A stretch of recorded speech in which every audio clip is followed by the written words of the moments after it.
हम अहाँक स्वागत फेर अहींके कार्यक्रम आशा की जोत में कऽ रहल छी। हमर विश्वास अछि जे अहाँ सब खूब नीकसँ होयब आ अपन स्वास्थ्य लाभ सेहो करैत होयब। खूब हरखित रहूं, चिंता नहीं करूं, किएक तब अहाँ प्रभुके माने वाला लोक बनि गेलहुँ हैं। आजुक दिन हमरा लोकनि अध्याय 36 अध्ययन करब आ 37 अध्ययन करब।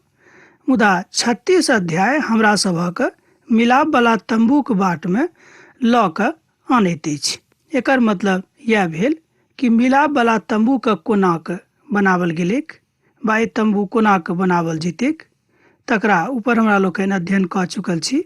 मुदा आजुक दिन में हमरा लोकनि एहि तंबूक प्रार्थनाक विशेष अध्ययनक देखब जे पिता परमेश्वर की कहैत छथि। एहिसँ पहिने कि आगाँ बढ़ी अहूँ एकटा प्रार्थना कऽ लै छी।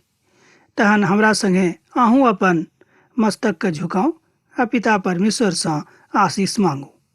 हे कृपालु परमेश्वर, दयालु कृपालु परमेश्वर, प्रभु जी अहाँ हमरा सभक ऊपर दया करैत रहैत छी। प्रभु एहिके लेल हम अहाँके धन्यवाद दऽ रहल छी। पिता परमेश्वर, आजुक दिन हमरा सभक लेल एकटा विशेष दिन बनेक, जाहिसँ प्रभु हमरा लोकनि अपन प्रभुके चिन्हे में सफल भऽ जाय। पिता परमेश्वर, हमर श्रोता भाई बहिन में से जे केओ बीमार छथि, रोजी रोजगार से प्रभु परेशान छथि, हुनका नहीं भेट रहल छनि, प्रभु जी हुनका अहाँ रोजी रोजगार प्रदान करियौन। एहि छोट प्रार्थना का हम अपन उद्धारकर्ता यीशु क्रिस्त के नाम से मांग रहल छी, आमीन।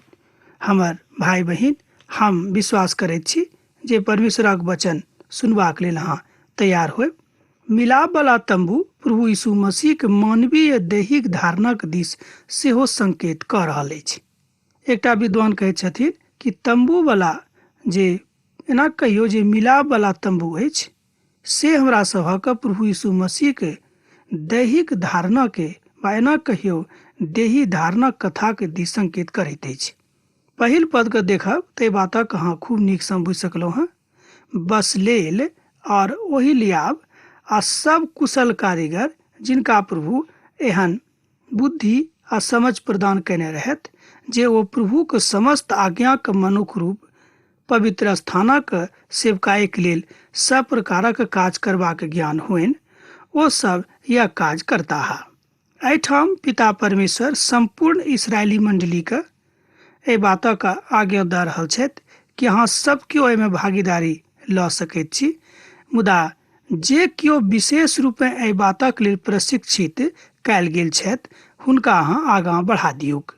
देखियौ, पिता परमेश्वर एहिठाम बता रहल छथि कि जे केओ ज्ञानी छथि ओ प्रभु के काज में आगाँ बढ़ता है, किएक तऽ प्रभु हुनका ज्ञान देने छथिन। हमर भाई बहिन, केओ मनुख अपना दिस से नहीं मुदा प्रभु के दिस से ज्ञानी होइत छथि। ओ संपूर्ण मंडली मिलाप वाला तंबू के निर्माण में लागे वाला छलाह आ से एहि निर्माणक काज में प्रमुख देवल ज्ञान, समझ आ बुद्धि का प्रयोग करे वाला छलाह। एहि तरह बतायल गेल छै। तहन मूसा, बसलेल और ओहलियाब आ समस्त वरिष्ठ जे कारीगर सब रहत वो सब के बुद्धि और समझ देने छलखिन। पिता परमेश्वर हुनका सबको बजा कहलखिन कि हाँ सब अब तैयार रहूं आ पिता परमेश्वर काज करे के समय आबि गेल अछि। तहन आउ पद 2 के कनिक हमरा लोकनि देखी। तहन मूसा, बसलेल और ओहलियाब आ सब समस्त कारीगरक जिनका प्रभु एहन बुद्धि आ समझ देने रहथिन, अर्थात जिनका लग आबि कऽ काज करबाक उत्साह बा मोन भेल रहनि, ओहि सबके पठौलथि। एहिठाम बड़ स्पष्ट आज्ञा दऽ रहल छथिन कि मूसा ओहि सबके पठा देलखिन कि जे अहाँ सब बढ़ू आ प्रभुके काजक करैत रहू। अब एहिठाम अहींके किछु बातक ऊपर हम ध्यान दऽ रहल छी, कनि ध्यान दियौक। अहाँ प्रभुके सेवा में छी तऽ बड़ बढ़िया, मुदा जँ अहाँ प्रभुके सेवा में छी आ मोन मारि कऽ सेवा कऽ रहल छी तऽ नीक नहि अछि। तहन अहाँ देखियौ कि प्रभुके सेवकाई में एहन की बात अछि जे अहाँके सेवकाई के मध्य में अहाँ आ प्रभुके सेवकाई के मध्य में अड़चन बनि कऽ आबि रहल अछि। ओहि रोड़ा के अहाँ हटा दियौक, किएक तऽ प्रभु ओहि सेवकाई से प्रसन्न नहीं होता जँ अहाँ सेवो करब आ कोनो फल अहाँके नहीं भेटत। एहि बात एहिठाम लुका के नहीं मुदा खोल कऽ प्रभु परमेश्वर मूसा के बता रहल छथिन। किएक तो बता देलखिन कि जिनका हम विशेष रूपे तंबू बनेबाक लेल प्रशिक्षित केने छियनि, हुनके अहाँ अगुआ बना कऽ ओतऽ पठा दियौक जतऽ तंबू बनाबैके रहेक। इसराइली लोकक जिंदगी में एक बेर ने मुदा बेर बेर तंबू बनाबे के बात आयल रहेक। किएक ते बातक हमरा लोकनि इब्राहिमक जिंदगी सँ सीखैत छी। तैं बहुत विद्वान लोक इब्राहिम के तंबू बनाबे वाला परमेश्वरक सेवक कहैत छथि। किएक ते हुनका माध्यम सँ, हुनका जिंदगी सँ इसराइली लोकक प्रति तंबू के विषय में ओ बहुत पहिनहिए सँ अवज्ञा दऽ देने रहथिन, एना कहियो सांकेतिक कऽ देने रहथिन। वएह सांकेतिक रहेक जतऽ हमरा लोकनि एहि बातक बुझि कऽ आगाँ बढ़ी। ई बात हुनका जीवन में भेलैक। अब हमरा लोकनि देखैत छी जे पिता परमेश्वर कोना कऽ हुनका सभक जिंदगी में काज कऽ रहल छथि। ओ सब कोना भवन ने मुदा मुलाब वाला तंबू के बना रहल छथि, जाय में प्रभु के भवन सँ बातचीत करबाक इच्छा राखैत छथिन। इसराइली जे सब भेंट पवित्र स्थानक सेवकाई आ बनेबाक लेल केने रहथि, ओहि सब लोकक मूसा हुनका हाथ सँ लऽ लेने रहथिन। एहिके बादो लोक सब अपन इच्छाक अनुसार भिनसर में मूसाक लग भेंट कऽ कऽ आबैत रहथि कि अहाँके जँ आरो कोनो चीजक जरूरत अछि तऽ हमरा लग आउ, हम अहाँके देब। देखियौ, हुनका सभक मन में एहि बातक चिंता भऽ गेल रहनि कि प्रभुक तंबू बनाबैके छनि, मुदा जे किछु हमरा देबाक अछि हम ओतऽ दऽ सकलहुँ हेँ। ओहिसँ बेसी लोक आने में लागल रहथि। एहि बातक अहाँ 5 पद में पढ़ि कऽ देख सकलहुँ हेँ। एहि तरहक रिकॉर्ड कहियो वा सूची कहियो पहिल स्थान में आयल अछि जतऽ एहि बातक कहल गेल अछि जे आब देनाइ बंद करू। ओ सब एतेक सामान आनि देलखिन जतेक सामानक आवश्यकता नहि रहनि। एहि तरहक दानक विषय में आर कतौ दोसर ठाम वर्णित नहि कयल गेल छै पुरना नियमक पोथी में।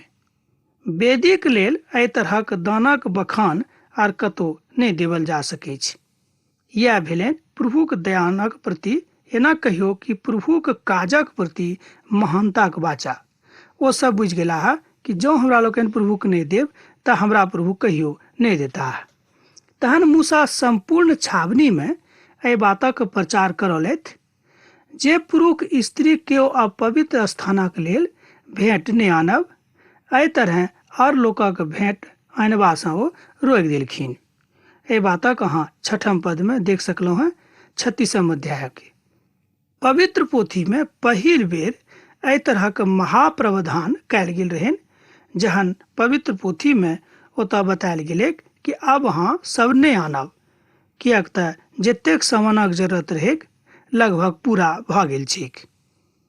एहिठाम एकटा बात हम देखै छी कि इसराइली लोकक जिंदगी में देवय के प्रति प्रभु के काजक लेल बहुत इच्छा रहनि। ई एकटा बड़ नीक सांकेतिक चिन्ह बनि गेल रहेक। ई बात नीक अछि। एहि अध्याय में मिलाप वाला तंबूक विषय में और कथा बतायल गेल छैक। प्रभु अपन दयाक कारणे ओहि बातक बतायल गेल अछि। प्रभु दयाक महत्वक बतौने छथि। तंबूक बनेबाक हेतु महान कारीगरक नाम सेहो बतेने छथि। एहि बातक आजुक कलीसिया सिखेबाक अछि जे ओ प्रभुक भवन बनेबाक लेल कतेक तैयार छथि आ नहि। मुदा अहाँ प्रभुक भवन बनेबाक लेल तैयार छी कि नहि से अहाँ बुझियौक। जेना हम पहिनहिए कहने छलहुँ हैं कि मिलाप वाला तंबू प्रभु यीशु मसीह के देही धारणक संकेत कऽ रहल अछि।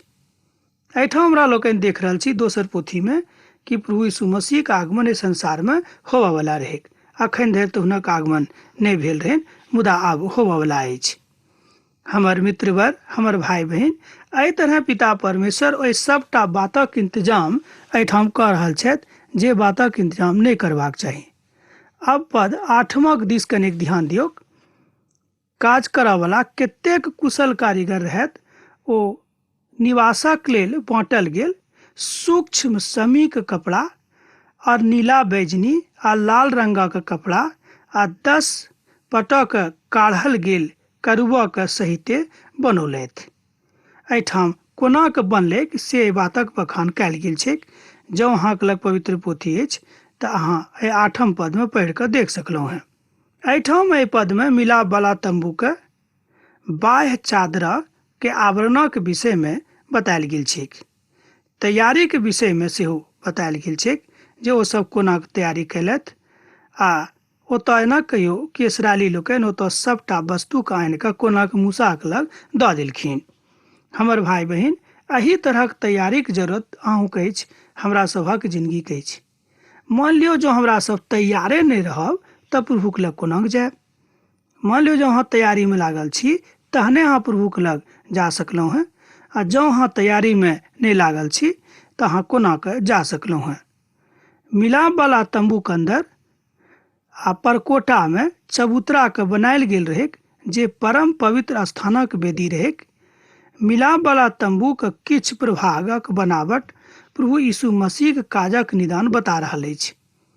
यह छल प्रभुमे बड़ शांतिक बात आ प्रभुमे अपन बातक गाथाक बतायल गेल बात। प्रभु सब ठाम एही तरह बा एना कहियो एही रूपे अपन उपस्थितिके प्रयुक्त कऽ रहल छथि। प्रभु एहि बातोमे बता रहल छथिन जे कोना हमरा लोकनि प्रभुमे बनल रहब।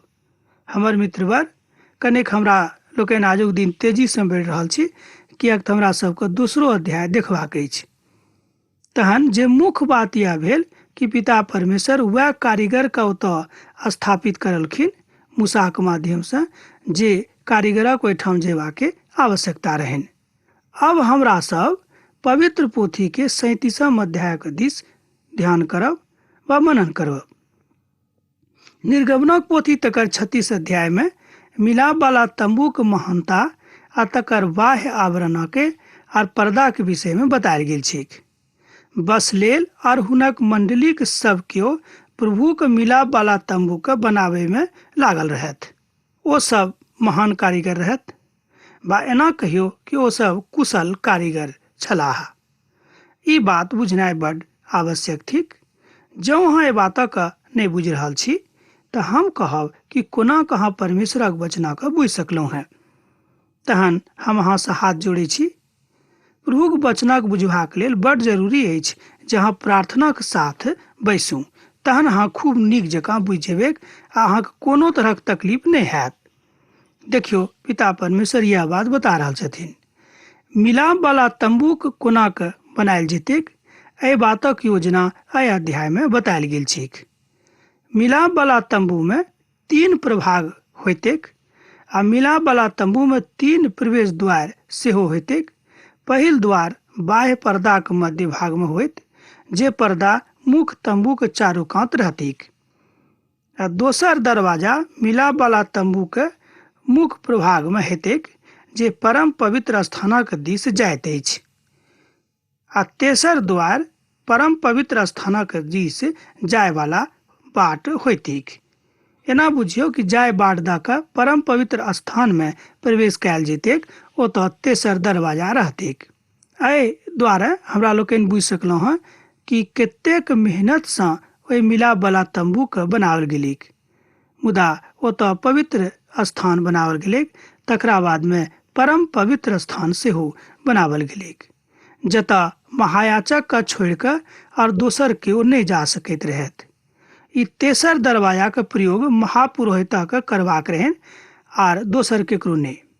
मिलाप वाला तंबूके अंदर की सब सामान रहतैक, ओहि बातक एहिठाम बतायल गेल छै। आर प्रभुके आज्ञाके अनुसार बा हुनक अनुकरणक अनुसार एहि सबटा बातक एहिठाम प्रभुक दास मूसा बता रहल छथि। सब वस्तुके राखल गेल रहैक। आ मिलाप वाला तंबूके अंदर 3टा वेदीक बखान अछि, अर्थात हर वेदीक अपन अपन स्थान रहैक। कतौ मेम बलि चढ़ावा वाला जाइत रहैक, कतौ होम बलि चढ़ावल जाइत रहैक। ओ परम वेदी रहैक।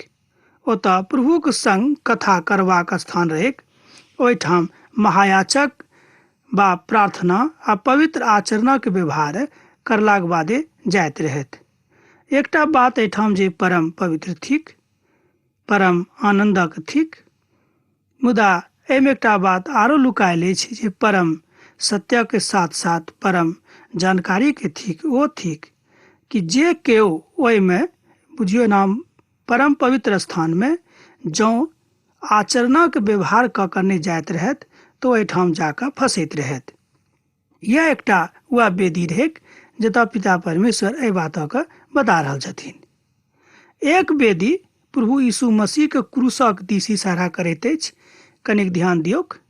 एक वेदी प्रभु यीशु मसीह के क्रूसक दिस इशारा करैत अछि, जतऽसँ सब मनुख जाति त्राण आ माफी पाएत आ पापसँ छुटकारा सेहो पाएत। आ जे पवित्र स्थान रहैक ओ परम पवित्र स्थान रहैक। परम पवित्र स्थान आराधनाक स्थान रहैक। ओहिठाम सोनाक धूपदान आ सूक्ष्म सनीक कपड़ा आ पर्दा लागल रहैक, जाहिमे पवित्र आ एना कहियो कीमती वस्तु जड़ल रहैक ओहि पर्दा में। अर्थात देखियो कते मेहनत से कुशल कारीगर के माध्यम से पिता परमेश्वर एहि बातक एना कहियो स्पष्ट कऽ देलखिन, बनवा देलखिन। तकरा बाद बाचाक संदूक निर्माण कयल गेल, भेंटक रोटीक मेज बनायल गेल आ सोनाक दीवट बनायल गेल, धूपक वेदी बनायल गेल, पवित्र तेल आ सुगंध रस ओहिठाम राखल गेल। यह अछि अध्याय 37 मूल आ मुख्य बात जे हम अहाँके बता देलहुँ। जँ अहाँ एहि मुख्य बातक बुझि गेलहुँ हैं तऽ हम बुझब कि अहाँ पवित्र पोथीके अध्ययन खूब सफलतापूर्वक कऽ रहल छी। परम पवित्र स्थानक वेदी प्रभु यीशुक उपस्थितिक दर्शा रहल अछि, जे पवित्र पिताक उपस्थितिक बता रहल अछि आर ओहिमे प्रभुक दीनता झलकैत अछि। आ जहन प्रभु यीशु मसीह एहि धरतीक ऊपर अयताह ओ मिलाप वाला तंबूक मात्र पूर्ति नहि कैलथि। एना कहियो ओ एहि बातक सांकेतिक कऽ देलखिन कि पिता परमेश्वर मनुख जाति में मनुखक देही धारण कऽ कऽ एहि संसार में अबैया छथि। देखियो हमरा लोकनि पवित्र पोथी के दोसरे पोथी में बातक देख रहल छी कि पिता परमेश्वर अपन एकलौता पुत्र के एहि संसार में पठाबै वाला रहथि, मुदा हुनका पठाबै से पहिनहिए एहि सबटा बातक तैयारी कऽ देलखिन। हमर भाई बहिन, अहाँ एहि बातक खूब नीकसँ बुझि सकलहुँ हैं। एहि संसार में रहैत काल में हमरा लोकनि तरह तरहक तकलीफ उठाबैत छी। एहन केओ नहि छथि जिनका लग तकलीफ नहि छनि। कनि ध्यान दियौक, एहि संसार में एहन केओ नहि छथि जिनका लग तकलीफ नहीं छनि। एहन कोनो मनुख एहि संसार में नहीं अछि जे अहाँ से कहत कि हमरा लग तकलीफ नहीं अछि। मुदा जे केओ प्रभु यीशु मसीह के मानै छथि ओ एकटा बातक गवाही जरूर देत, हुनका लेल शांति छनि, बा एना कहियो शांतिक राजकुमार हुनका हृदय में विराजमान छथि। जँ अहाँ लोक आजुक दिन धरि एहि बातक अनुभूति नहीं कैलहुँ हैं तहन हम कहब कि अहाँ नीक मसीही नहीं छी। कलीसिया में बहुत लोक कम एहन देखलहुँ हैं जे अहाँ से कहत कि हमरा तऽ आजुक दिन धरि प्रभु यीशु मसीह के अनुभूति नहीं भेल अछि। तहन एहिमे केकर दोष छै? कने कहाँ ध्यान दियौ, ओहि कलीसिया के अगुआ के बा खुद ओहि विश्वासी भाई वा बहिनी के। हम कहब एहिमे दोष हुनके छनि, विश्वासी भाई बहिनी के, किएक तो प्रभु यीशु मसीह के खोजनिहार अखन धरि नहीं बनला है। ओ मात्र एहि दुआरे कलीसिया में आबैत छथि कि ओ मसीही परिवार में जन्मल छथि। ई बात नीक नहीं अछि। पवित्र पोथी एकटा विद्वान एहिठाम कहैत छथिन कि जे केओ परमेश्वरक खोजनिहार नहीं बनताह हुनका कहियो पिता परमेश्वर एहि संसार में नहीं भेटतनि। हमर भाई बहिन, एहि बातक कनि अहाँ ध्यान दियौक। प्रभु अहाँ से प्रेम राखैत छथि, प्रभुक दयालुता अहीं के लेल अछि, मुदा एहि बातक प्राप्ति अहाँ तहने करब जहन प्रभु से अहाँ प्रेम करनाइ आरंभ कऽ देबिक। जेना मजूर अपन मजूरी बिना मजूरी हुनका नहीं भेटैत छनि, तैं एही तरह अहूँके नहीं भेटत जँ अहाँ प्रभुक बातक ऊपर नहीं चलबिक। यह रहेक ओ प्रभुक वाचा आ प्रस्तुतिकरण जाहिमे प्रभु परमेश्वर अपन दास इब्राहिम, इसहाक और याकूब सँ कयने रहथि। किएक तो इब्राहिम सँ वाचा बनलखिन कि हम अहाँक संग रहब, तकरा बाद ओ इसहाक सँ वाचा बनलखिन कि हम अहाँक संग रहब, तकरा बाद ओ याकूब सँ वाचा बनलखिन हम अहाँक संग रहब। आ ओ बाचा केहन रहै कि हम अहींटाक संगे नहि, मुदा अहाँक बाद अहाँक धियापुताक संग सेहो रहब। तैं प्रभु परमेश्वर आजुओक दिन धरि, आजुओक दिन अपन वाचामे खूब एना कहियो पक्का छथि, एकदम सत्य रूपे जुड़ल छथि, एम्हर उम्हर जायवला नहि छथि। हमर भाई बहिन, एहि बातक अहाँ कनिक ध्यान दऽ कऽ देखियौक। एहिठाम प्रभुक साक्षात्कार अहाँक भऽ जायत, किएक तो मिलाप वाला तंबू के चारो खंभा प्रभुक अजगुतीके बखान करैत अछि। वा एना कहियो प्रभु एकटा अजगुत मजगूतीके प्रतीक छथि, तकरा मिलाप वाला तंबूके चारो खंभा बता रहल अछि। प्रभुक दृष्टिमे चारो दिशाक दिस छनि, तैं बहुत विद्वान कहै छथि कि मिलाप वाला तंबू की चारो खंभा प्रभुक दृष्टि एहि संसारमे चारू दिस छनि, तकरो सांकेतिक करैत अछि। पहिल तिमुथिक पोथी तकर 2 अध्याय के 5 पदमे प्रभु यीशुके एहि स्वरूपमे दर्शन होइत अछि। जँ अहाँक लग पोथी अछि तऽ अहाँ देख सकलहुँ हँ, ओतऽ एहि बातके स्पष्टीकरण कयल गेल छैक, जतऽ प्रभु यीशु मसीहके स्वरूपक दर्शन होइत अछि। हमर मित्रवर, हमर भाई बहिन, अहूँ एहि बातके बुझि सकलहुँ हँ। हमरा सब अखन एहि बातक दिस ध्यान दऽ रहल छी। तहन आउ एहि अध्यायक आखिरी पदक पढ़ब कि प्रभु कोना अहाँक संगे छथि, ओ अभिषेक कऽ रहल छथि। तहन आउ एहि अध्यायके आखिरी पदक देखी। ओ अभिषेक पवित्र तेल और सुगंध रस आ धूप आ गंधकक रीतिके अनुरूप बनौलथि। एहि अध्यायके आखिरी पदमे बतायल गेल छैक। हमर मित्रवर, मिलाप वाला तंबूके संदर्भमे अहाँ आजुक दिन कतऽ ठाढ़ छी? अहाँ मिलाप वाला तंबूके भीतरमे छी कि बाहरमे छी? अहाँ अपनेसँ एहि बातके निर्णय लियौक। हम नहि कहब कि अहाँ कतऽ ठाढ़ छी। अहाँ प्रभुक संगे छी कि नहि छी, एहि बातक अहाँ कनेक ध्यान दियौक। हम एहि बातक नहि कहब कि अहाँ भीतरमे छी कि बाहरमे छी, किएक तऽ हम के थिकौं अहाँके बातक बुझाबैवला। अहाँके हम कोनो एहन बातक लेल नहि उत्साहित करब कि प्रभुक दिस नहि रहूँ, मुदा हम उत्साहित करब कि अहाँ प्रभुके जिंदगीमे बनल रहूँ। अब तऽ अहाँसँ विदा होयके काल भऽ रहल अछि। अब आजुक दिन एहिठाम अध्ययन हम समाप्त करब। जे बचि गेल हमरा लोकनि दोसर दिन देखब। हाँ, हमरा एहिठाम जरूर अहाँ पाती लिखब जे आजुक दिन वचनसँ अहाँ की सिखलहुँ हैं। हम विश्वास करैत छी अहाँ जरूर लिखब। तहन हमरा विदा दिअ। प्रभु यीशु मसीहक प्रेम अहाँक जिंदगीमे सदिखन बनल रहैक। आमीन।